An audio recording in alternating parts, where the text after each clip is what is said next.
So we were talking about the Vectrex, and I was like, you know what, I should probably record this to tell the story of how we got the Vectrex. Of course. So I brought a Vectrex over. For those of you that don't know what a Vectrex is, oh, CJ's like a waitress. This is awesome. Also Jenga.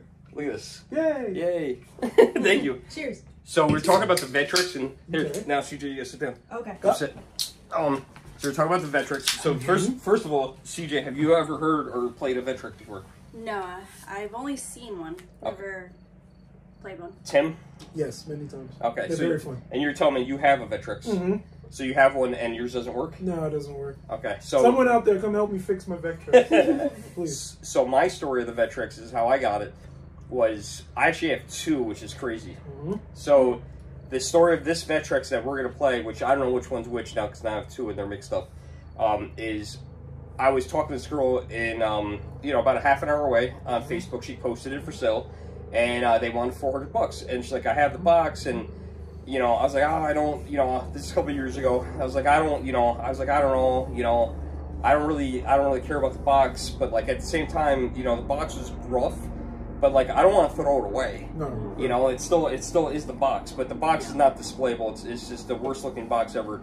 So after going back and forth a little bit, she's like, all right, let me think about it. It wasn't hers. She was cleaning out a storage unit for somebody else and trying to sell the content and stuff.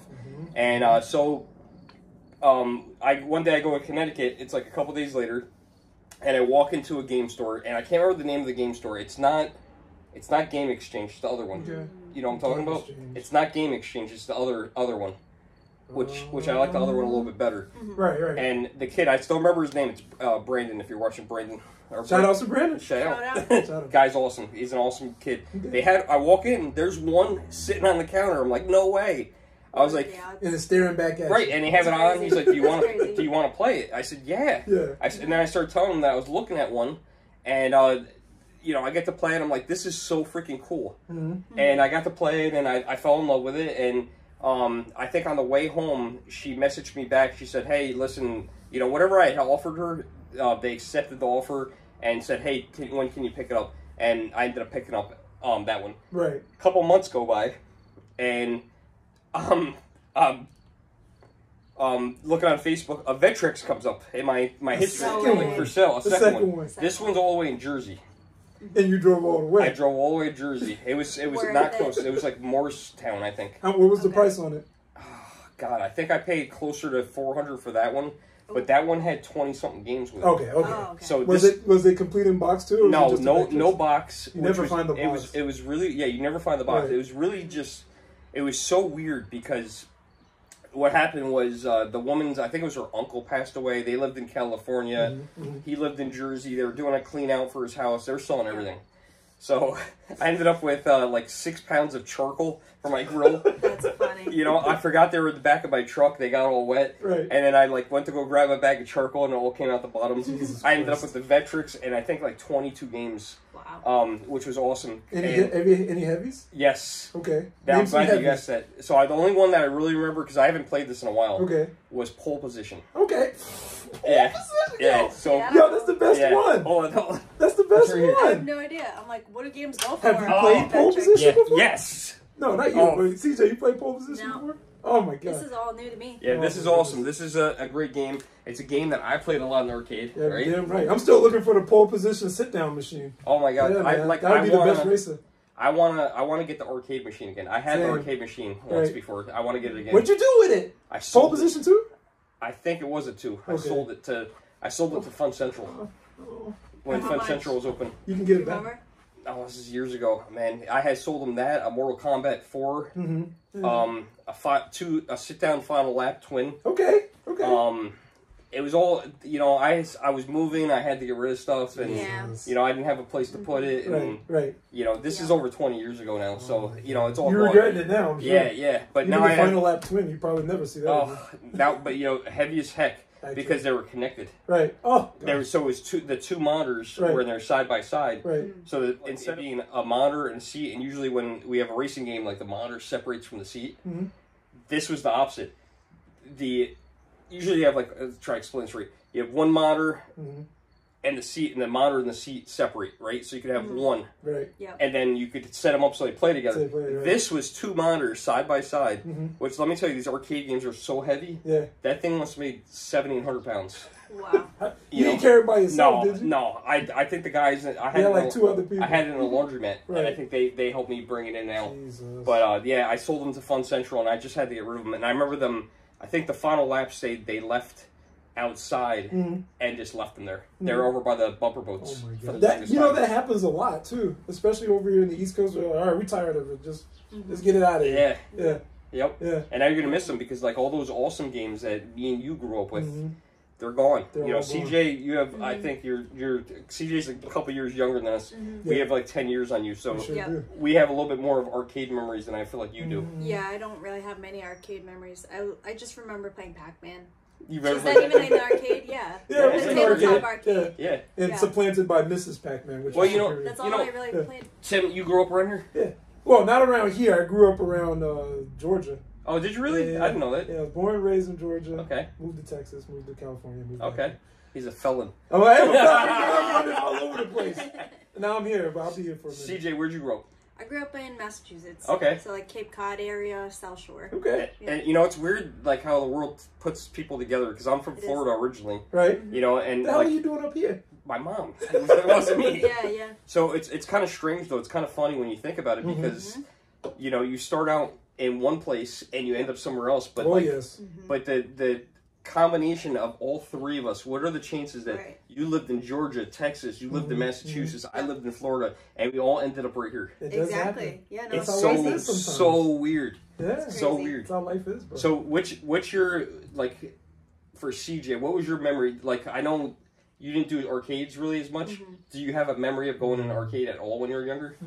I do remember like arcade malls, if that Okay. counts. In the mall? Okay. In the Yeah, of mall, course. like in that corner next to the movie theaters. Okay. And then they'd have like, all the games and stuff. Do you remember like a specific arcade name or anything like that? No. No. I remember the games. Yeah. But like it wasn't like an actual like arcade game that I think you're thinking of. It would just like be a light that would go around in a circle and you'd have to land. Oh yeah, right yeah, on the- yeah. You know what I'm I talking don't. about? Yeah, it's Okay. Cyclone. That, Cyclone. That I remember. Yeah, it was like a bunch of bulbs. Yep, And yep. there's some neon. Yep. That actually, believe it or not, and you had to try to stop it on the one Yep. thing, and if you stopped it on that one, you got like 500 tickets. Which Okay, was so it's like a it's like ticket freaking free. impossible. I You'd gotcha. always get like one closest. Yeah, you get one closest. Yep. Was that something like in Chuck E. Cheese or something like Yeah, that? sure. Yeah, Everybody had probably- they definitely had that everywhere. That is one of the highest grossing redemption arcade games ever. Oh, is That it the game. one with the plastic dome? Yeah, And all that? yes, Okay, I remember. it. yes, Yeah, yeah, yeah. yep. Did. And you- Yeah, yeah. Yep. Ah, Yep. no! And I'm like, I got this. Boom. Yep, No. yep. No matter, you always No. thought someone actually developed a device and brought it into a Dave and Buster's Okay. to get it to read the lights Uh-huh. to stop it right on Wow. the spot. Interesting. Look that up on interesting. YouTube. That's It's on there. The It's on there. technologists are crazy. funny. man. So They're Tim, crazy. what about you? Arcades? When you were a kid? I was an arcade rat. At first, it was just a place for my mom to dump me and my brother off. Like, yeah, all right, Tim, or I'm going to go do this thing here. You go stay over here. And, Jesus, even laundromats, too. That was a good Yeah, one, too. that's where I had my arcade games. Yeah, like 1989. I was like 3 years old or so. And it would be like, the bar tops, Yeah. stuff like that. It would be like Street Fighter 1, the original, where no one can beat the first boss or the first person. It would be like Pac-Man, Mrs. Pac-Man. Even stuff like, what was the name of this, the one where you like, it's like a visual novel. Is And it you like in play through 3D? it. And not in 3D, but it's, what is that? Dragon's Lair? Dragon's Lair. Dragon's Lair. Yeah. There would be people crowded around. There would be 2 monitors, the top Yep. monitor where you can watch. I remember being like 3, 4 years old, looking up like, oh my God, don't get killed by the dragon. And then he would fall off into the ocean or whatever. But it would be that, and then eventually it evolved into Street Fighter 2 and a lot of like other games, like a lot of Galaga, Yep. a lot of I love Galaga. a lot of SNK. Like it would like Neo Geo. a lot of Neo Geo, King of Fighters, fucking Art of Fighting, like Metal Slug. Yes. It was like, Yes. you understand, Yes. bro? You understand? I love Metal Slug. But this is, I'm not saying like a timeline or anything. Yeah. This is like disjointed, but this is like the numerous things I've played. Like Marvel vs. Capcom, Marvel vs. Capcom 2, all of those multi-hit fighters, Mortal Kombat 2, which was crazy, MK3, Mortal Kombat Ultimate. Games. Yeah, the fighting games was what really drew me in, because a lot of it is all about like the hype, people going around, and you'd be younger. And it was like your one big chance to take out somebody that was older than you. Did you know did you know like all the special moves? Oh yeah, yeah, because I used to get my ass kicked by it all the time. I'd be the one that would be pressing the button, and they would be laughing. And then eventually, like when they told me to like go away, I would come back. You put and the quarter up. Yeah, put the quarter on the side, and then watch them do like the upward motion or the zigzag motion for the uppercuts and stuff. See, do you know what the quarter signifies? Nope. On the arcade game. No, I don't. She doesn't know what it signifies. So the quarter, going back to the arcades, the quarter, so basically what happened if you had a good arcade game in an arcade, there'd be a crowd, right? So especially on a Saturday, everybody would be at the arcade. So basically you would take your quarter and that would signify that you were next. Yep. Oh. That you were the next person to play. I see. Yep. That makes sense. Most of my memories are from arcades. Most of them, not all of them, are here at the mall that we have here. You know, we're going to tell where we are. Poughkeepsie Galleria it was called.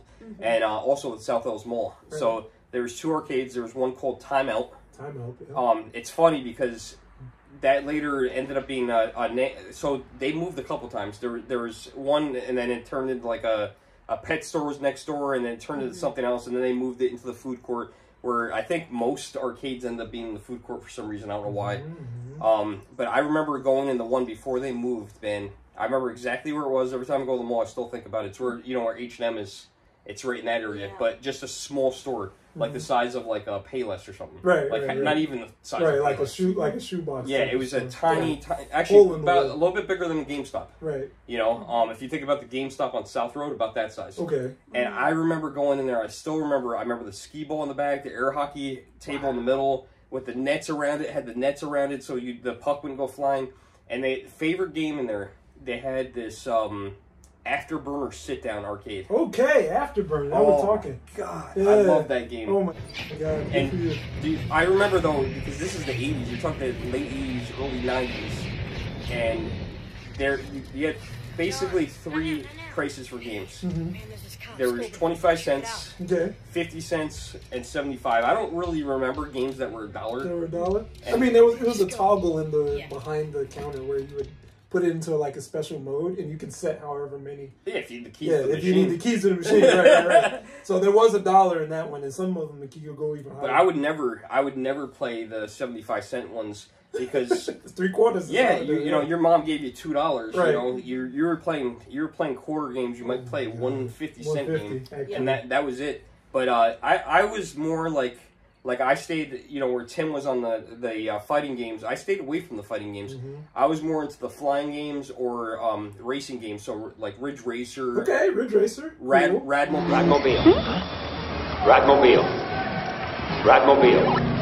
Whoa, Radmobile.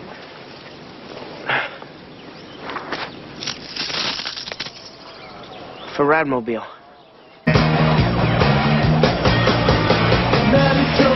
I loved Radmobile. I think that was the one with Sonic was hanging from the rearview mirror going right. I think that was one of the first times where what was that? It was something about Sonic where it's like the first time he's animated or something like that. Yeah. Oh, that was game. That was a great, and I remember turning headlights on and doing all that stuff. Right. That was a great game. Right. Ridge Racer. What else? What other racing games were this? There's quite a number of them.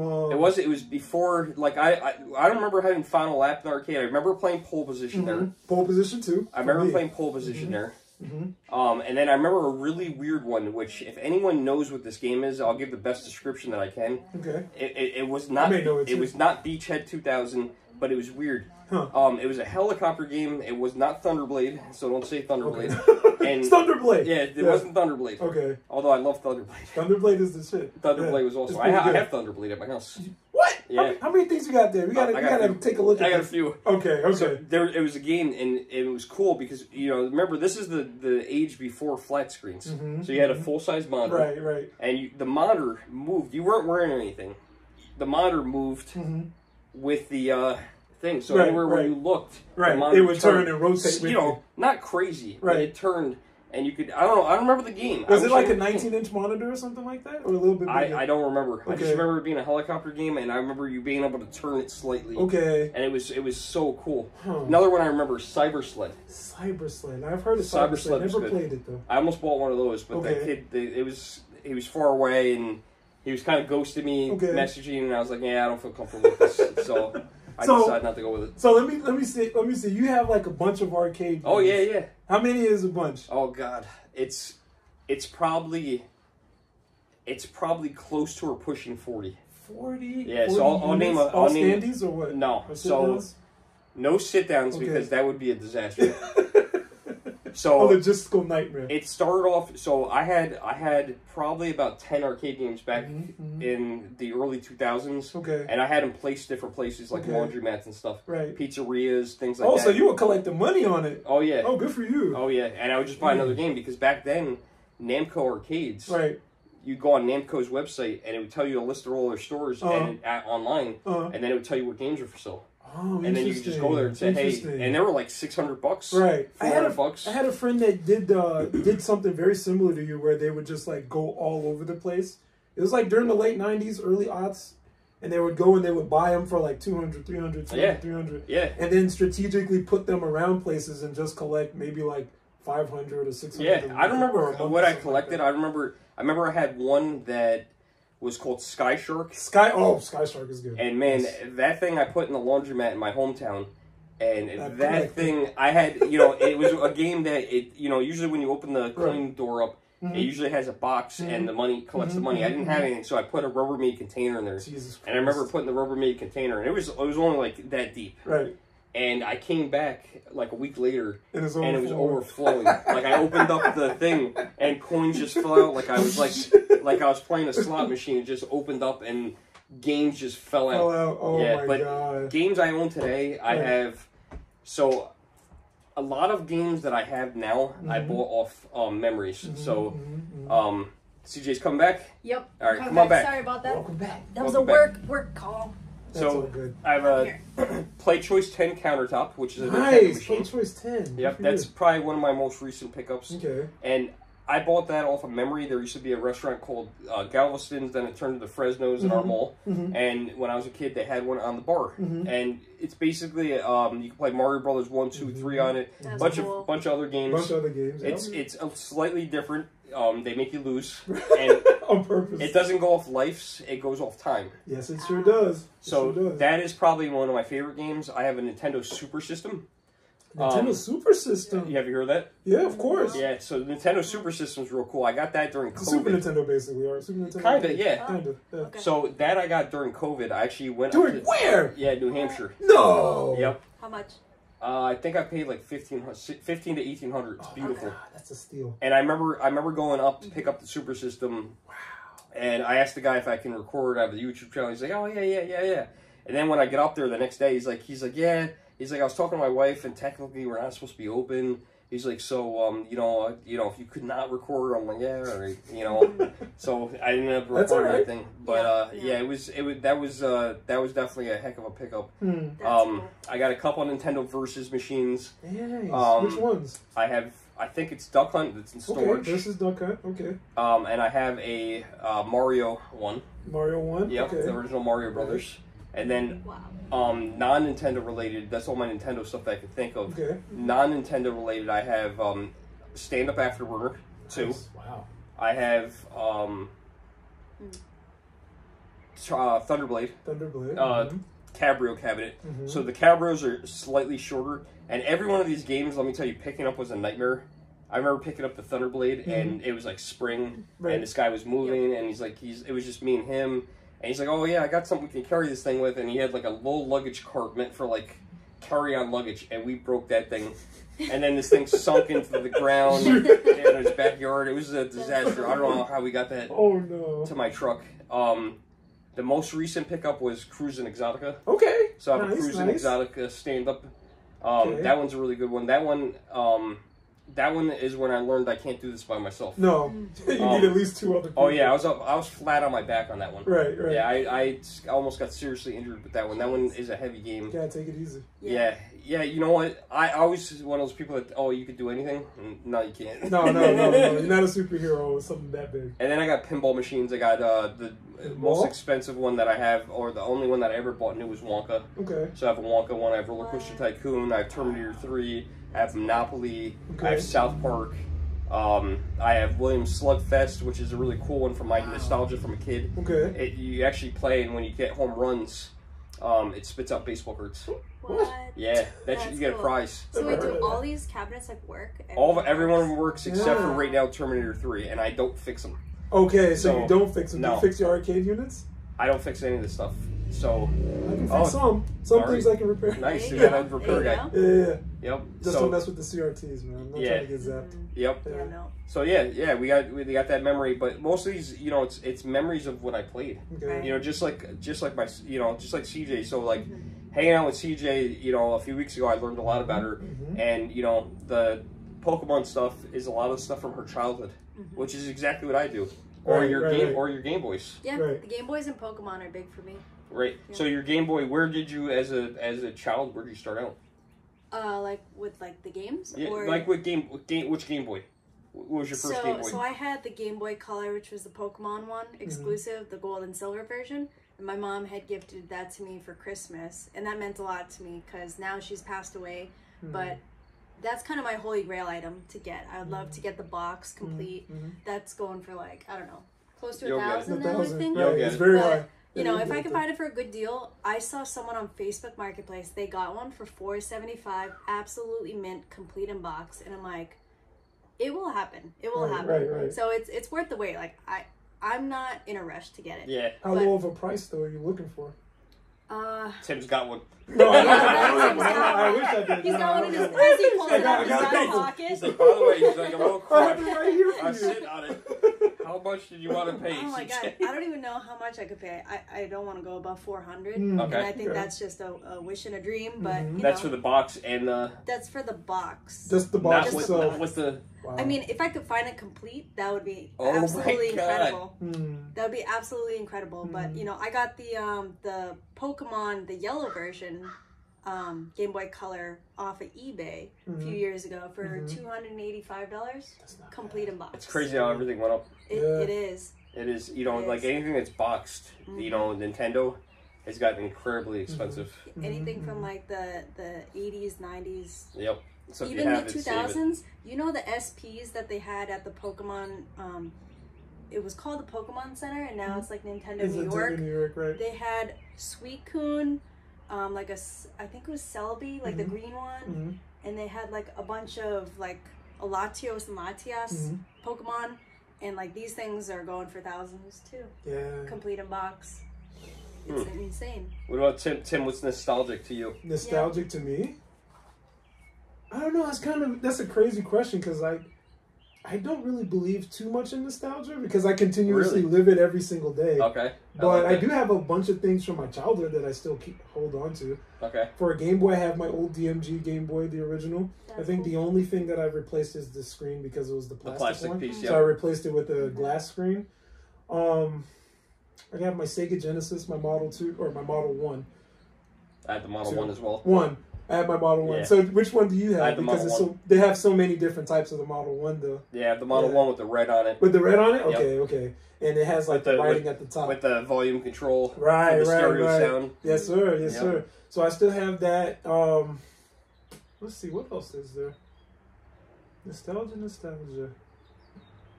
This was not planned at all. No.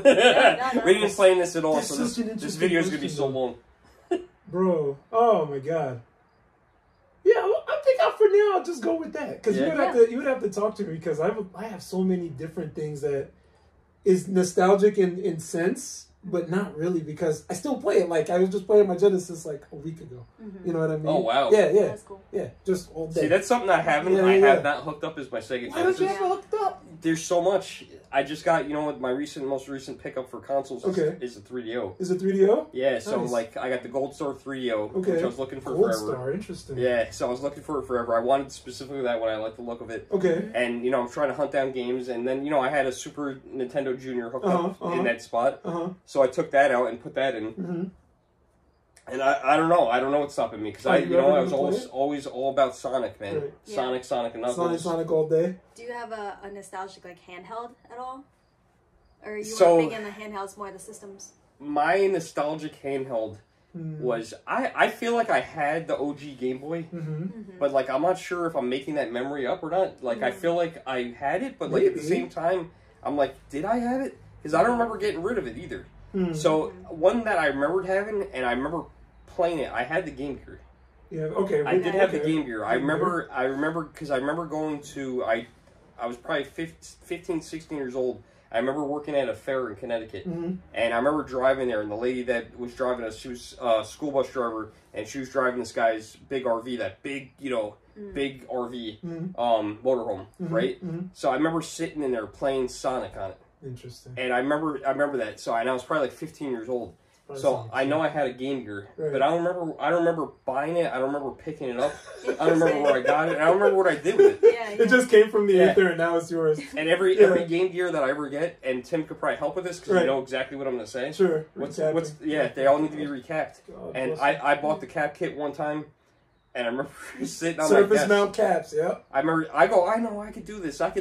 And I had all my desk all emptied out. I had my soldering iron laid out, and I have this big lamp. I gave it to my daughter now, but it has a magnifying glass on it with LEDs. It's pretty sick. And I'm like, all right, I got this. I'm like the mad scientist, and I had the whole thing apart. And I don't know what happened, but I electrocuted myself. You didn't even get started. You electrocuted yourself. I electrocuted myself, and I remember it was just a little buzz, but I went like this, and I cleared the desk. Oh, Jesus. And that was it. That was the end of it. So I never. So I think I have a Game Gear still that I haven't played. If it's in shambles, you can bring it over here. I'll take care of it. I'm sure I have one. Tim's the tech guy in the group. Who's like so Tim's gonna be our fix-it guy. Yeah. So what's your capability? What are you able to fix? Pretty sure I can fix anything, really. I mean, sometimes it's something simple like with the Game Gear. It's a lot of surface mount caps. So I don't think do you know the surface mount versus through hole? So a lot of those caps are like on the board. Long story short, you have to take them. There's many ways of doing it. You can twist them off, and then you pull them up, and then you put another one on. You guys don't egg me on this because I know you guys have different ways of doing it, but that's my way of doing it. And it works. But I can fix stuff like that. I can work on CRTs. I just hate like trying to like discharge them. Yeah. But I can do that. Yep. I can work on TVs. I can work on flat screens. You have to let them discharge a couple days too. Yeah. Like sit there. You have like a thing that discharges. Yes. Yeah. So either you can use one that you clamp to a desk and you discharge it, or you can like discharge yourself outside before you touch it. Stuff like that. Because that's heavy, man. You can You can kill yourself with CRT. Even like that Vectrex can still kill you because it can hold voltages over like 10, 20, 30 years, even if it hasn't been turned on. Really? So you have to. So I thought after like a week of not being plugged in, no, you can, because I've been zapped by one and it shoots you backwards. Oh my god! It shot you backwards. Yeah. And this was a TV that hadn't been turned on and discharged like after 15 years. So wait, what is it that you're doing? Are you plugging it in or what? So you're supposed to unplug it. Like long story short, you're supposed to take some like always unplug it. Yeah, always unplug it. Don't even plug it in. But you can discharge it using like a screwdriver. Once again, there's many different ways. You move the anode cap and you discharge it, and then you wait a little bit, and then it's good to go. Then you can move it and then mess with the components however you need to. But I don't know where I was going with that, but that's pretty much it. Yeah. Don't try it at home. What you were capable long story short, there's more like I'm capable of that, capable of fixing arcade machines and stuff. All self-taught on YouTube and everything too. So that's cool. If there's something that I haven't seen before, all I do is just look up the schematics and then I'm good to go. Wow. Yeah. That's awesome. That's impressive. That's pretty awesome. Yeah, but learn. You would like to learn? Me too. I want to learn. I'd like to learn how to replace a battery in a Game Boy game. That's the first thing I started with. I think we should start with like a Wii remote for you. Yeah, like replacing a battery or a Nintendo remote. Yeah, we should just start with like replacing a double A battery in a Wii remote. Exactly. There you go. Something simple. You know, not Pokemon Crystal. You know. Well, why not? Yeah. Why not Pokemon Crystal? Because that's a really expensive game. Oh, please, it's fine. It's fine. All you have to do Tim is can just fix it. Not my copy. Not my copy. Not your copy. Okay. Okay, we'll find one. I don't want to mess it up. Because I started with that before the prices went crazy. I would just buy like Pokemon Red, Pokemon Blue, Pokemon Yellow, like $20. Yeah. Put the battery back in and then sell it for like 30, 40 or whatever. Wow. Back when it was like 30, $40. $40. This was maybe 10 years ago. Wow. So not too long ago. then you would still be able to put it on eBay. But you would have to mess with like PayPal, and they were weird with all that stuff. But it taught me how to like just do the basics. Like, here's a soldering iron. You touch it right here on the solder. This is how you feed the solder in. You know what I mean? Stuff like that. Right. And then like for the desoldering, it's different. What desoldering is like removing the components. So you really have to like touch. You either use like a solder sucker or you use like a gun, and then you pull up the solder, and then you have to break it a little bit, and then you remove it. I'm being like completely ADHD about this, so don't mind me. But that's more or less how you got to do it. But I would show you. That's cool. Yeah, That's cool. Yeah, that's cool. So I think we made this video long enough. I think we'll end this one. So I hope you guys enjoyed everything. We're gonna have topics next time, right? We're gonna have topics. Yeah, We'll be back for another episode. Bye, guys. Peace. Later.